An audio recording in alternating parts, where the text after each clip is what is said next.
देखिए, सबसे पहले तो मैं आश्चर्यचकित हूँ कि इस प्रकार से एक अन्याय का काम उड़ीसा सरकार जगन्नाथ महाप्रभु के मंदिर के 100 मीटर के अंदर कर रही है। ये अपने आप में आश्चर्य का विषय है कि इस विषय को उड़ीसा सरकार एक जिद के साथ कर रही है। पिनाकी मिश्रा जी ने सदन में खड़े होकर संसद में कहा था कि केवल 4 टॉयलेट बनने वाले हैं।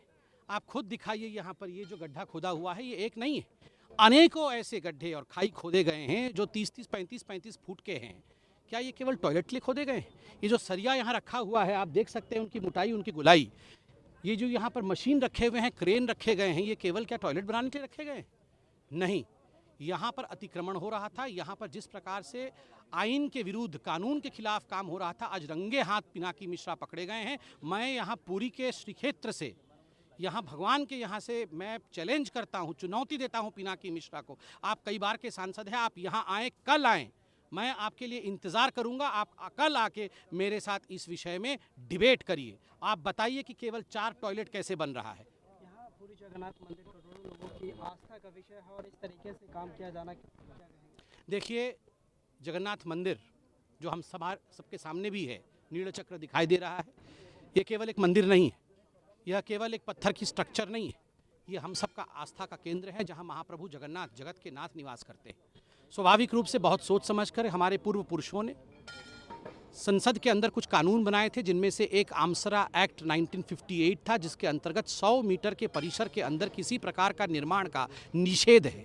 इस कानून की धज्जियां उड़ाते हुए जिस प्रकार उड़ीसा सरकार ने यहाँ पर बेआईन तरीके से निर्माण का काम चालू किया है, ये अपने आप में हम सबके लिए, उड़िया जाति के लिए चिंता का विषय है। पिनाकी मिश्रा का कहना है कि जो भी कार्य किया जा रहा है नेशनल मॉन्यूमेंट एक्ट के तहत किया जा रहा है, पिनाकी मिश्रा जी शायद जानते नहीं हैं, वो तो खुद एक वकील है, उनको पढ़ना चाहिए कि हाईकोर्ट में जब इस पूरे विषय में चर्चा चल रही थी तो खुद उनके एजी परिजा साहब, जो कि उड़ीसा स्टेट को रिप्रेजेंट करते हैं, उन्होंने हाईकोर्ट में माना है कि अब हमें मालूम पड़ गया है, हम जो रिसेप्शन सेंटर प्रोहिबिटेड एरिया में बना रहे थे, अब उसको हम रेगुलेटेड एरिया में शिफ्ट कर देंगे। मतलब कहीं ना कहीं पिनाकी मिश्रा पार्लियामेंट में खड़े होकर झूठ बोल रहे थे। ये तो स्पष्ट हो ही गया, रिसेप्शन सेंटर, बहुत मंजिला रिसेप्शन सेंटर, बहुमंजिला रिसेप्शन सेंटर यहाँ बना रहे थे और इस बात को वो छुपा रहे थे पार्लियामेंट में। क्या यह अन्याय और पाप नहीं है? आखिरी सवाल, एएसआई की रिपोर्ट के बाद जिस तरीके से हाईकोर्ट में एएसआई की रिपोर्ट पेश की गई, उसके बाद सभी को आश्चर्यचकित कर दिया। देखिए, एएसआई के रिपोर्ट के बाद जो 3-4 तथ्य यहाँ सामने आए हैं वो बहुत ही चिंताजनक है। रिपोर्ट नंबर 1 ये स्पष्ट होता है कि बिना परमिशन के, बिना अनुमति के यहाँ राज्य सरकार ने काम शुरू किया था। दूसरा नंबर जो उनका तथ्य है वो यह रहा कि डीपीआर को बार बार बदला गया ताकि एक भ्रामक स्थिति को उत्पन्न किया जा सके।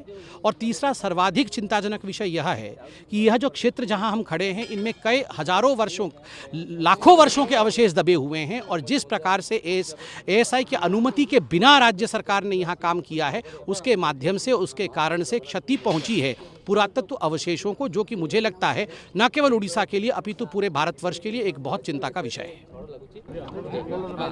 आज दर्शन के लिए आए थे और आपने कुछ कहेंगे पूरा विस्तृत से? देखिए, आप सभी जानते हैं महाप्रभु जगन्नाथ हम सभी ओडियावासी और हम सभी हिंदुओं के लिए आस्था के केंद्र हैं। वो जगत के नाथ जगन्नाथ है और ये जो जगन्नाथ श्री मंदिर आप पार्श्व में देख सकते हैं, पीछे देख सकते हैं, ये हम सबके लिए एक महाधाम है। ये एक नेशनल मॉन्यूमेंट है जिसको कि एएसआई प्रोटेक्ट करती है। इस मंदिर के 100 मीटर के क्षेत्रफल में किसी प्रकार का निर्माण नहीं हो सकता है। ये प्रोहिबिटेड जोन है, निषेधात्मक क्षेत्र है। मगर दुखद विषय है जिस प्रकार से विगत दिनों में परिक्रमा कॉरिडोर बनाने के नाम पे उड़ीसा सरकार ने इन सभी नियमों का धज्जी उड़ाया, इन सभी नियमों को दरकिनार करते हुए आमसरा एक्ट 1958 को तोड़ने का प्रयास किया। परसों जब हाईकोर्ट में सुनवाई हुई तो इन सारे विषयों का उन्मूलन जनता के सामने आके पहुंचा है। 3 कंक्लूजन एक्सपर्ट कमेटी ने दिया है। एक, कि बिना परमिशन के उड़ीसा सरकार यह काम कर रही थी। 2, कि यह बिल्कुल संभव है कि जो अवशेष, पुरातत्व विभाग के अवशेष जो नीचे होंगे, जो गड्ढे खोदे गए हैं, हो सकता है उनके कारण इन अवशेषों को क्षति पहुंची हो। और तीसरा एक महत्वपूर्ण कंक्लूजन इन्होंने दिया है कि इस प्रकार का काम बिना कानून के नहीं होना चाहिए और डीपीआर जो डिटेल प्रोजेक्ट रिपोर्ट होता है, ये बार बार भ्रम फैलाने के लिए बदला गया है। ये सारे चिंता के विषय थे। इसलिए आज हम सभी उड़ीसा निवासी महाप्रभु जगन्नाथ जी के शरण में आए हैं कि जगन्नाथ महाप्रभु जी इस सरकार को, जो उड़ीसा की सरकार है, उसे सद्बुद्धि प्रदान करे और मंदिर की सुरक्षा सदैव बनी रहे। नमस्कार, मैं हूं मानक गुप्ता। अगर आपको हमारा ये वीडियो पसंद आया हो तो इसे लाइक और शेयर जरूर करें और हां, हमें सब्सक्राइब और फॉलो करना ना भूलें ताकि आप देश और दुनिया की कोई खबर मिस ना करें। तो जुड़े रहिए हमारे साथ और देखते रहिए न्यूज़ 24।